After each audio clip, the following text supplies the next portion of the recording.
Ay, ay, ay. You're really going to want to stick around for this recipe. We've got potato in there. We've got chickpeas in there. We've got spinach in there.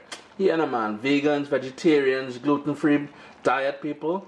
Stay tuned. You're going to love this one. I've got a nice, wide, heavy pan on a medium flame. And in there, I've got 2 tablespoons of vegetable oil. If you wanted to use coconut oil, you can certainly do that as well. And as we've done with all the curry recipes I've shared with you, we start off with some onion. And all the ingredients I use here today will be listed down in the description of the video. And the recipe will eventually find its way on caribbeanpot.com.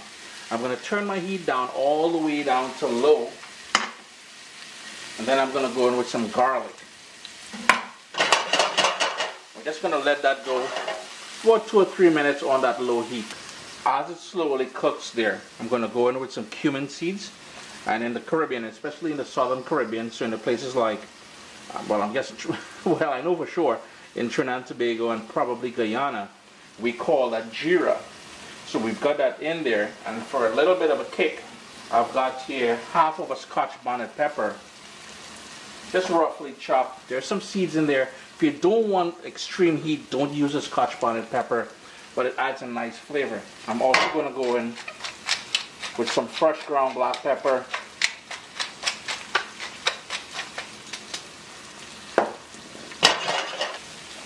Your kitchen should have that lovely aroma of that cumin, the garlic, the onions. Who doesn't like the scent of frying onions? Man, does that ever smell good. Next up, we're going to go in with your favorite curry powder. I make my own blend. So about 2.5 tablespoons of that. Heat still on low, and I want to sort of toast it in that oil just to bring out all the flavors of the spices which makes up a good curry powder.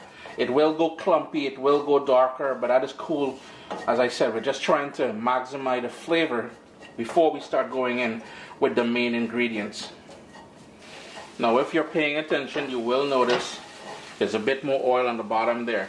I went in with another teaspoon or so of vegetable oil. So if you're keeping track of how much oil went in, it's 2 tablespoons to start. For some reason, the curry powder just seems to suck it all up, man. And we went in with that extra teaspoon. Now I'm going to go in with about a teaspoon of Caribbean green seasoning. And I have it in my fridge here. We would have talked about this in many recipes before. And all it is, it's a blend. When I say blend, a puree of all the all the herbs I like using in my recipes. So I keep it in the fridge, then I always have it handy. So we've got cilantro, parsley, thyme, Spanish thyme, all kind of niceness in there. I'm going to crank up my heat now to high. And here's where I'm going to introduce my potato to there. And that is 3 large potatoes that I just cut up really big. You can cut it smaller if you want. I like nice big chunky pieces of potato in this curry. Just gonna give it a quick stir just to start picking up all that curry niceness on the bottom of the pot here. Gosh, look at that. Chris using a wooden spoon today. Don't play a little tree with that sign. So we're just going to toss that in there, just as I said, to coat it with all that curry goodness. The kitchen should be smelling even nicer now with all that curry inside there. Next up, I've got here 1 large can of chickpeas, or what we call chana. And I want you guys to understand that I fully rinsed it because it's usually packed in that brine with a lot of salt and stuff like that. So I rinsed it a few times and then I poured it into the pot here. Now to help everything go nice and tender, now remember that canned chickpeas is pretty much fully cooked, but the potato isn't. And I really want to get the chickpeas just a bit more tender as well. So we need to do a couple things here. My heat is still on that medium high. I'm going to go in with salt. And then we need the liquid to braise it or to soften up everything. I'm going to go in with about 2.5 to 3 cups of water in there in total. Bring that up to a boil, and then we want to reduce it to a gentle boil, a gentle bubble, I guess, just to help it go nice and tender.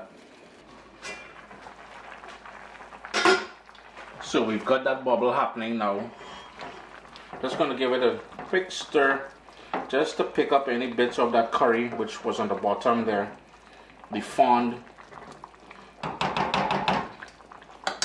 Turn my heat down to low, and I'm going to put the lid slightly ajar on there and let that go until everything is nice and tender. It's been about 20-25 minutes or so. You can tell the potato is fully cooked. Notice how it's breaking up there. So all I'm going to do now, I'm just going to be a little bit rough with it because I want to break up the edges of the potato so they're not, it's a visual thing for me.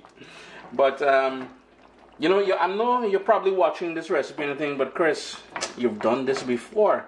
How can a mama guy thing you on here showing us the same recipe? Now here's where things are going to get a little bit different. We've got spinach. Yes, you heard me right. Baby spinach. I've got about ½ pound of baby spinach here. I'm just going to keep adding it and working it into the potato. It will wilt down, so don't fret too much. It will wilt down. But we're adding some more niceness with this spinach in here. Mama, yo, this is going to be wicked, guy. Yes, I went back on with the lid there because it allowed me to wilt down the spinach to the point where I want it. Chris here, caribbeanpot.com. Here's where you're going to personalize things. I like the spinach exactly the way it is here. I don't want to overcook that spinach. This will thicken up a bit once it cools down, so be mindful of that. And speaking about personalizing this, you'd want to taste it for salt at this point here. Adjust it to your own liking. And enjoy a wonderful vegan dish here, gluten-free. Now here's the thing, I may have mentioned this in the past. When you're doing curry dishes and you're playing around with a gluten-free diet, you really want to pay attention to the curry powder that you're using. Some of them, just some of them, may contain flour in there as a filler or a thickener. Always a pleasure to have you guys here in the kitchen with me. I'm going to turn my stove off now. This is all done, nice and wicked. Remember, if you've got a question or concern, try to post it down below within the first 24 hours of the video going live here on YouTube. After that, I really don't have the time to respond to you guys personally like I do. Enjoy the rest of your week, man.